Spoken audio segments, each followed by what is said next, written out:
श्री राधा कृष्णाभ्याम नमः। भगवान श्री कृष्ण की कथाओं का आश्रय लेने वाले भक्तजनों, मैं संध्या रानी महात्मा वेद व्यास जी एवं गुरुजनों की आज्ञा से श्रीमद् भागवत महापुराण के नवम स्कंद के 16वें अध्याय को प्रारंभ करती हूँ। अध्याय 16 परशुराम जी के द्वारा क्षत्रिय संहार और विश्वामित्र जी के वंश की कथा। श्री सुखदेव जी कहते हैं, परीक्षित, अपने पिता की यह शिक्षा भगवान परशुराम ने जो आज्ञा कहकर स्वीकार की, इसके बाद वे 1 वर्ष तक तीर्थ यात्रा करके अपने आश्रम पर लौट आए। एक दिन की बात है, परशुराम जी की माता रेणुका गंगा तट पर गई हुई थी।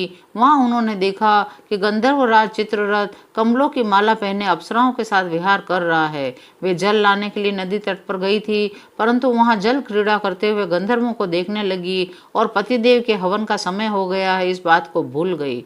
उनका मन कुछ कुछ चित्ररथ की ओर खींच भी गया था। हवन का समय बीत गया, यह जानकर वे महर्षि जमदग्नि के शाप से भयभीत हो गई और तुरंत वहां से आश्रम पर चली आई। वहां जल का कलश महर्षि के सामने रखकर हाथ जोड़कर खड़ी हो गई। जमदग्नि मुनि ने अपनी पत्नी का मानसिक व्यभिचार जान लिया और क्रोध करके कहा, मेरे पुत्रों, इस पापिनी को मार डालो। परंतु उनके किसी भी पुत्र ने उनकी वह आज्ञा स्वीकार नहीं की। इसके बाद पिता की आज्ञा से परशुराम जी ने माता के साथ सब भाइयों को भी मार डाला। इसका कारण था, वे अपने पिताजी के योग और तपस्या का प्रभाव भली भांति जानते थे। परशुराम जी के इस काम से सत्यवती नंदन महर्षि जमदग्नि बहुत प्रसन्न हुए और उन्होंने कहा, बेटा, तुम्हारी जो इच्छा हो वर मांग लो। परशुराम जी ने कहा, पिताजी, मेरी माता और सब भाई जीवित हो जाएं और उन्हें इस बात की याद भी न रहे कि मैंने उन्हें मारा था। परशुराम जी के इस प्रकार कहते ही जैसे कोई सोकर उठे, सबके सब अनायास ही सकुशल उठ बैठे। परशुराम जी ने अपने पिताजी का तपोबल जानकर ही तो अपने सूरदों का वध किया था। सहस्त्रबाहु अर्जुन के जो लड़के परशुराम जी से हार कर भाग गए थे, उन्हें अपने पिता के वध की याद निरंतर बनी रहती थी। कहीं एक क्षण के लिए भी उन्हें चैन नहीं मिलता था। एक दिन की बात है, परशुराम जी अपने भाइयों के साथ आश्रम से बाहर वन की ओर गए हुए थे। यह अवसर पाकर वैर साधने के लिए सहस्त्रबाहु के लड़के वहां आ पहुंचे। उन्होंने महर्षि जमदग्नि जो यज्ञशाला में बैठे हुए थे और अपनी समस्त वृत्तियों से पवित्र कीर्ति भगवान के ही चिंतन में मग्न हो रहे थे, उन्हें बाहर की कोई सुध नहीं थी। उस समय सहस्त्रबाहु के पुत्रों ने, उन पापियों ने जमदग्नि ऋषि को मार डाला। उन्होंने पहले से ही ऐसा पाप पूर्ण निश्चय कर रखा था। परशुराम की माता रेणुका बड़ी दीनता से उनसे प्रार्थना कर रही थी, परंतु उन सबों ने उनकी एक न सुनी। वे बलपूर्वक महर्षि जमदग्नि का सिर काट कर ले गए। वास्तव में वे नीच क्षत्रिय अत्यंत क्रूर थे। सती रेणुका दुख और शोक से आतुर हो गई। वे अपने हाथों अपनी छाती और सिर पीट पीट कर जोर जोर से रोने लगी। परशुराम, बेटा परशुराम, शीघ्र आओ। परशुराम जी ने बहुत दूर से माता का हा राम या करुण क्रंदन सुन लिया। वे बड़ी शीघ्रता से आश्रम पर आए। वहां आकर देखा कि पिताजी मार डाले गए हैं। उस समय परशुराम जी को बड़ा दुख हुआ। साथ ही क्रोध, असहिष्णुता, मानसिक पीड़ा और शोक के वेग से वे अत्यंत मोहित हो गए। हाय पिताजी, आप तो बड़े महात्मा थे, आप धर्म के सच्चे पुजारी थे, आप हम लोगों को छोड़कर स्वर्ग कैसे चले गए? इस प्रकार विलाप कर उन्होंने पिता का शरीर तो भाइयों को सौंप दिया, स्वयं हाथ में फरसा उठाकर क्षत्रियों का संहार कर डालने का निश्चय किया। परशुराम जी ने माहिष्मती नगरी जाकर सहस्त्रबाहु अर्जुन के पुत्रों के सिरों से नगर के बीचों बीच एक बड़ा भारी पर्वत खड़ा कर दिया। उनके रक्त से एक बड़ी भयंकर नदी बह निकली, जिसे देखकर ब्राह्मण द्रोहियों का हृदय भय से कांप उठता था। भगवान ने देखा वर्तमान क्षत्रिय अत्याचारी हो गए हैं, इसलिए राजन, उन्होंने अपने पिता के वध को निमित्त बनाकर 21 बार पृथ्वी को क्षत्रियहीन कर दिया। कुरुक्षेत्र के समंत पंचक में ऐसे 5 तालाब बना डाले जो रक्त के जल से भरे हुए थे। परशुराम जी ने अपने पिताजी का सिर लाकर उनके धड़ से जोड़ दिया। यज्ञों द्वारा सर्वदेवमय आत्मस्वरूप भगवान का यजन किया। इसके बाद यज्ञान स्नान करके वे समस्त पापों से मुक्त हो गए।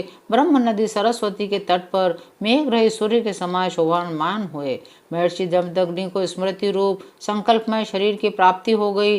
परशुराम जी से सम्मानित होकर वे सप्त ऋषियों के मंडल में 7वें ऋषि हो गए। कमल लोचर जमदग्नि नंदन भगवान परशुराम आगामी मनवंतर में सप्तऋषियों के मंडल में रहकर वेदों का विस्तार करेंगे।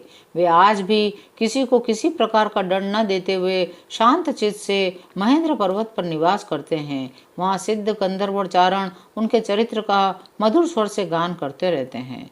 महाराज गाधी के पुत्र हुए प्रज्वलित अग्नि के समान परम तेजस्वी विश्वामित्र जी, इन्होंने अपने तपोबल से क्षत्रिय तत्व का त्याग करके ब्रह्म तेज प्राप्त कर लिया।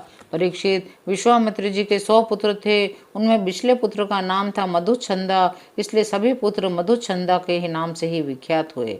विश्वामित्र जी ने भृगुवंशी अजित गर्द के पुत्र अपने भांजे शुनशेप को, जिसका एक नाम देवरात भी था, पुत्र रूप में स्वीकार कर लिया और अपने पुत्रों से कहा, तुम लोग इसे अपना बड़ा भाई मानो।